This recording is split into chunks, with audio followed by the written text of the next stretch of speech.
and welcome to the presentation of my just recently finished master's project on deviant child burials in medieval Central Europe. So just to begin with, the spatial and temporal background of my study is Central and parts of Eastern Europe during the time from 500 to 1500 AD, so from the early Middle Ages to the onset of the modern period. The main research aims of my thesis were, for one, to examine the role, the social position, and identity of children within the medieval society based on the way they were treated after death, and also to find evidences of parental grief responses and coping strategies in the archaeological record. The conception of childhood in the Middle Ages and their social perception was a topic that has been discussed from different perspectives and different disciplines. For example, some historians, with the most cited one being Philippe Arié, stated that the concept of a prolonged childhood beyond infancy was a modern invention and did not exist in the Middle Ages.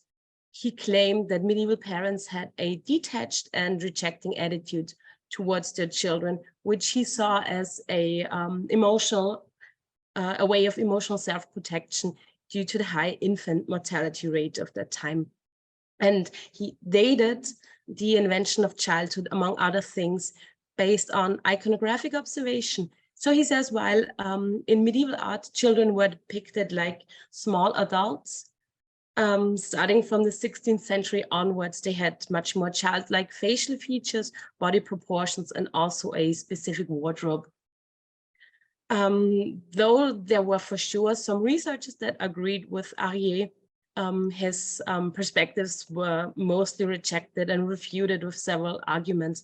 And from a bioarchaeological perspective, we see that there was indeed a caring and loving attitude towards children. This is, for one, expressed by the existence of child-specific objects, such as toys, feeding vessels, items of learning and education, but also through attentive burials, sometimes with lots of precious grave goods, or even in prominent location. And people held elaborate funerals, and some societies even had specific procedures when children passed away. And on this 3D model, we see a grave of an approximately 2-year-old child from an early medieval burial site in Austria that had several pieces of jewelry, and among them was a finger ring of adult size, which the child wore on 2 fingers to fit. And my colleague and I interpret this find to be the last gift from a close relative, maybe or possibly the mother. But also the contemporary written sources indicate the same. There are, for example, texts that describe different phases of childhood and adolescence and link them to developmental stages, which contradicts the thesis of Arié that there was no childhood beyond infancy. And other important sources for the investigation of childhood are legal texts or church scriptures, as they provide information on age caesura, such as age of maturity, age of marriageability, and so on, but also birth and death registers or burial regulations show that children were definitely recognized. Saints Vitae, for example, describe anecdotes of everyday life from various socioeconomic backgrounds that would not necessarily be mentioned in legal texts. And also from the late Middle Ages onwards, we find parenting manuals, actually. But now let's take a very short look at the perception of death and mortuary practice and afterlife concerns in the Middle Ages. A major concern was to prepare for the afterlife, especially to avoid spending eternity in hell. Burial regulations, as well as spiritual notions, led to the development of basic funerary traits. And so a normative medieval burial was an inhumation burial in supine position, orientated west-east, facing east, the rising sun, and located on the communal burial site, which means in Christian society to be buried in sacred earth. However, as the main goal of death-related passage rites was to ensure that the deceased individual can enter the hereafter, the medieval mortuary procedure, also new modified and customized burials and rituals and actions for individuals that were thought to need additional aid to transfer because of special life and death circumstances. Within archaeological research, these burials are usually referred to as deviant or atypical burials. I divided these deviant burials into 5 categories based on typological traits. First, there are burials in unusual locations offsite the communal burial place. The second group considers a divergent burial mode, for example, a singular cremation burial among a predominant inhumation rite. Third are burials that display unusual body treatment. This can concern the body position, the grave orientation, but also peri and post-mortem manipulations such as the amputation of limbs, decapitation, and so on. And further, all burials where the body has been somehow secured or otherwise restricted from any possible movement.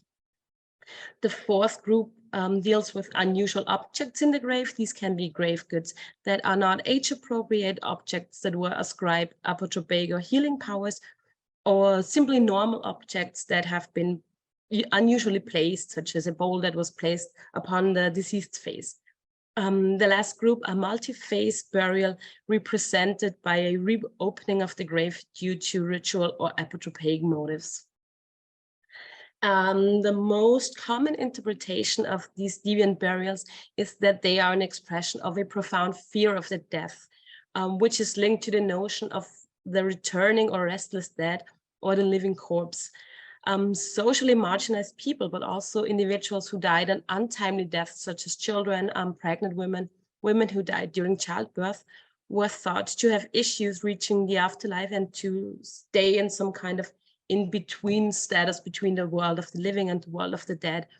And this is when the community had to apply banishing measures such as mutilation, manipulation, burying them in a prone position, or the very well-known staking, to make sure that these supposedly undead individuals stay in the grave. However, not all deviant burials have to be associated with negative sentiments. For example, atypical rites may be an individual expression of grief or to answer personal needs in the context of grief coping mechanism. A specific burial location might have been chosen because the place held a special meaning in the collective memory of a family. Or another example might be clustered burials of children on cemeteries that are usually away from the main paths, which I interpret as a communal effort to dose parental grief, so that parents have to consciously choose the way to the grave and do not encounter it on their way to church service, for example, so they can avoid unprepared confrontation with painful experience or postpone the visit to a time of greater emotional stability. But these are just a few examples. To illustrate how afterlife concerns can affect the burial manner, I want to give you just one example from high to late medieval Austria. During excavation in 2009 and 10 around an abandoned church, researchers of the University of Vienna found burials of at least 38 stillbirth neonates and infants, although this church never had any burial privileges. And based on the age of the buried individuals, it seems likely that they have passed away before they were baptized, which meant they were not allowed to be buried in the sacred earth of the cemetery. It seems that the local parents looked for a way to bypass church regulations to make sure that children somehow get a Christian funeral despite their baptismal status. We don't know if the clergy were aware or even participating in these illegal activities, but it somehow seems unrealistic that they would not notice recurrent digging and disturbed soil. And this example presents this symmetry between the concepts and rules promoted by the church and the ideas that were active in lay culture, and also the fact that obviously parents did not fear consequences to ensure their child's afterlife well-being. The last aspect I want to briefly address is the aspect of representation and compensation of lost potential through material items or other particular funerary treatment. And on this picture, I'm sorry, it's a little bit blurry, but you can see a 2 to 3 year old child that was buried in a smithing workshop together with 2 adult men.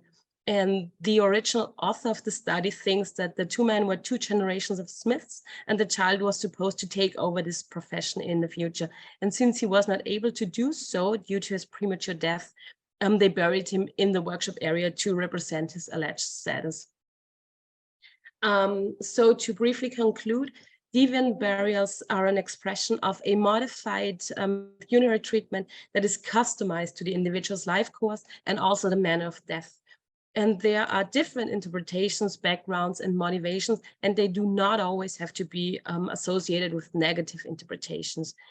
And also, we can find hints of emotional attachment between parents and children, as well as grief responses and coping strategies manifested in the archaeological record. Thank you very much for your attention, and I'm happy to answer any questions.